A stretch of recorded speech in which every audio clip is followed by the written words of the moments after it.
I worked for the Box Otterhounds for Miss Stella Rothwood of Great Linford Manor, who was the master of the Box Otterhounds, which were kennelled at the Black Horse Inn kennels. They were brick built, and then they got iron bars above it. They got railings round the top of them, and they got 4 kennel yards, and then a shed where they boiled the dead animals to feed the hounds on.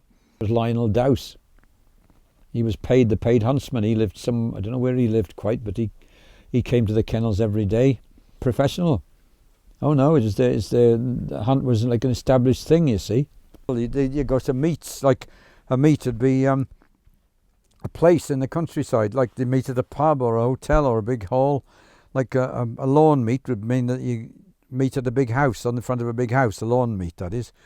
And then other times they meet at a railway station, because in the Victorian times they used to take the otterhounds about in a special railway carriage, and they were taken from place to place on the railway. Yeah, otterhounds that were it's the oldest type of hunting in England, because years ago they had monks, they had fish ponds, these monks did, and of course that was the only protein they had, was to cultivate carp in ponds, and the otters used to prey on the carp, and of course if starvation threatened the people, if all the fish were killed by the otters, so dogs were trained to kill the otters, and they actually speared them in those days. They impaled them on spears when they were driven down a brook, and that's how otter hunting started. But it ended up as a sport really in the 19th century, and later on it carried on. There was actually the Queen's Otterhounds at one time. I think Queen Victoria had some otterhounds at one time, about 1850 something. Opposite the manor house was a large, the old kennels it was called. I think it was at almshouses, but it was the old kennels.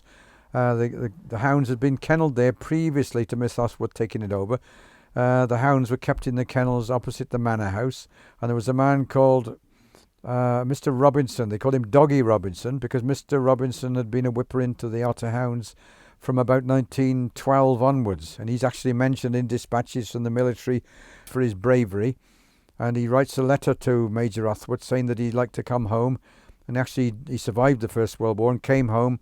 And then he was like a pensioner in the times I knew him, living in the one of the almshouses, with the others were empty, next to the old kennels. They called him Doggy Robinson because that was his trade, dogs.